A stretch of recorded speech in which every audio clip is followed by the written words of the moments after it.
मैं अभी स्कूल से घर आई थी कि चेंज किया और थोड़ा आराम करने के लिए लेटी ही थी कि फ़ोन की घंटी बज उठी। मैंने कहा हेलो। उधर से मेरे पिताजी यानी बाबूजी की कपाती रूहान सी आवाज़ सुनाई दी। बेटा, तुम्हारी माँ की तबीयत ठीक नहीं है, वो पूरी तरह से पागल हो गई हैं। मुझे बहुत मारती हैं और अनाप शनाप बकती हैं। ये सब देखकर तुम्हारा छोटा भाई नवीन बहुत डरा और सहमा हुआ रहता है। क्या हम सब तुम्हारे पास आ जाएं? मैं व्यंग से बोली, क्यों बाबूजी, आप तो अपने राजा बेटे और बहू रानी के पास हैं। हम जैसे मतलबी और बददिमाग लोगों के घर क्यों आएंगे? हम तो मतलबी लोग। बाबूजी हकलाते हुए बोले, अरे बेटा, हमारे साथ बहुत बड़ा धोखा हुआ। क्या बताऊं, उन दुष्टों ने हमारा सब कुछ ले लिया। वो लोग बड़े ही धोखेबाज निकले। हमारी एफडी, जेवर, एटीएम सब कुछ ले लिया और हमें 2 हफ्ते के अंदर अंदर ही एक जीप करके कहा कि अब आप लोग गांव जाइए। मैंने बहुत विनती किया, रोया, गिड़गिड़ाया, बुढ़ापे में हम कहाँ जाएंगे। पर मेरे मुंह पर उन्होंने दरवाज़ा बंद कर दिया और हम गांव चले आए। अब मैं बहुत परेशान हूँ। उसने हम पे बिल्कुल रहम नहीं किया। मैंने 2 टोक में जवाब दिया, बाबूजी, मैं अपनी मर्जी की मालिक नहीं हूँ। जिसके साथ आपने अपने राजे बेटे के साथ मिलकर बदसलूकी कर रहे थे, वो आपके दामाद थे। मैं सब कुछ सहन कर सकती हूँ, पर अपने पति का अपमान हरगिज सहन नहीं कर सकती। आप मुझे माफ़ कर दीजिए। आप अब यहाँ कैसे आ सकते हैं? मैं किस मुंह से आप लोगों के लिए अपने पति से बात करूँगी? और मैंने फ़ोन काट दिया। मेरी आंखों से आंसू बहने लगे और मन विगत स्फूर्तियों में गोते लगाने लगा। मेरे 2 भाई थे, दोनों ही मुझसे छोटे थे। मुझसे छोटा भाई इसी शहर में एक सॉफ्टवेयर इंजीनियर है, एक मल्टीनेशनल कंपनी में जॉब करता है, अच्छा खासा पैकेज है उसका।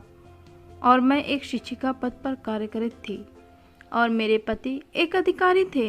मेरा छोटा भाई मानसिक विकलांग और शारीरिक रूप से कमज़ोर था। बाबूजी सरकारी विभाग में अच्छे पद पर जॉब करते थे।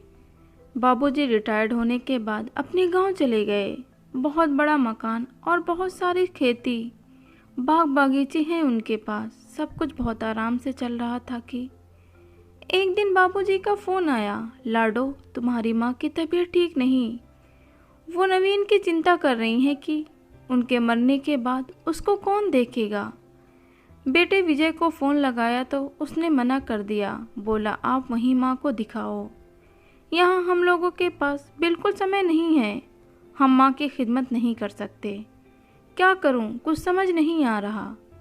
मैंने अपने पति को बताया तो उन्होंने तुरंत गाड़ी करके 2 लोगों को गांव भेजकर सबको बुलवा लिया। पर अम्मा जी बेटे के गम और चिंता में धीरे धीरे पागल हुई जा रही थी। उन्हें मेरी बेटियों ने, हम सब ने खूब भरोसा दिलाया कि हम सब इनको देखेंगे। पर अम्मा जी अपने बेटे विजय का रास्ता देख रही थी। उन्हें उस पर ज़्यादा भरोसा था। डॉक्टर का इलाज चला, अम्मा को साइकेट्रिक के पास ले गए।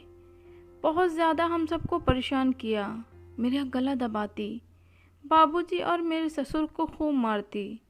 मुझे लग रहा था कि कहीं अब मैं पागल हो जाऊंगी। पर जब भी थोड़ा बहुत होश आता, हम सबसे माफ़ी मांगने लगती। बाबूजी को बोली, लाडो को 5 लाख की एफडी और 2 बीघा ज़मीन दे दीजिए नवीन की देखभाल करने के लिए। लेकिन बाबूजी ने स्पष्टता ही मना कर दिया। शायद मेरे भाई विजय के कारण कि ये सब पर तो उसका हक है। एक दिन जाने कैसे मेरा भाई भाभी ने क्या सोचा और मेरे घर आकर बाहर से ही खूब हंगामा किया। मेरे माता पिता को बांदी बना कर रखा है, उन्हें बाहर निकालो, नहीं तो पुलिस बुलवाता हूँ, जेल भेज कर रहूँगा। और भी अनाप शनाप बकता रहा। मेरे पति और मुझे गालियाँ दी। मेरे पति बोले, आज तक कहाँ थे? अभी तक तो मिलने तक नहीं आए। यहीं 30 मिनट का रास्ता है। अब कोई मतलब है तो ले जाने आए हो।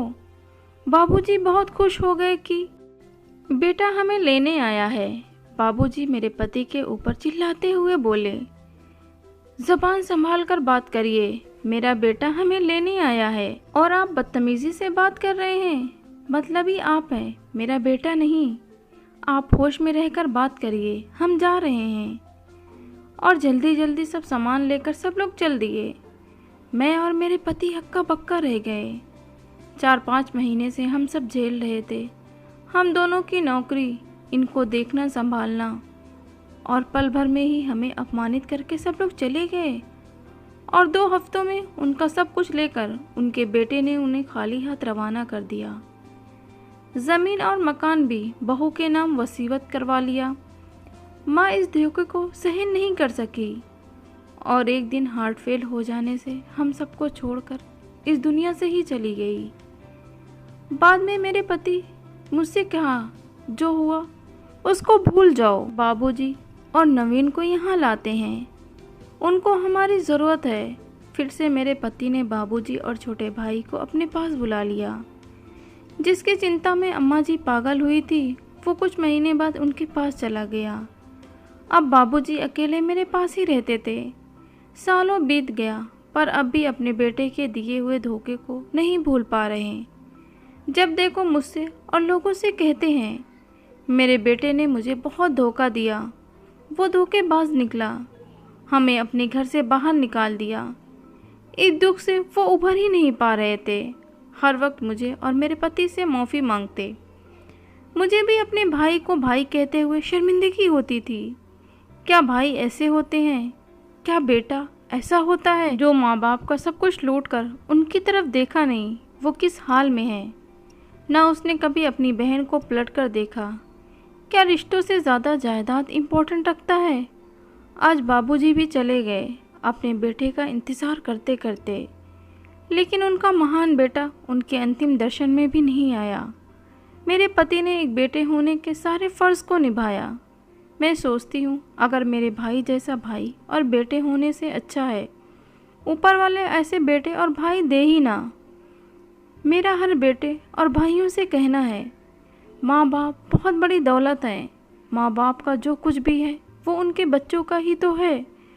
तो माँ बाप को धोखा ना दें, क्योंकि माँ बाप अपने बच्चों के धोखे को सह नहीं पाते हैं।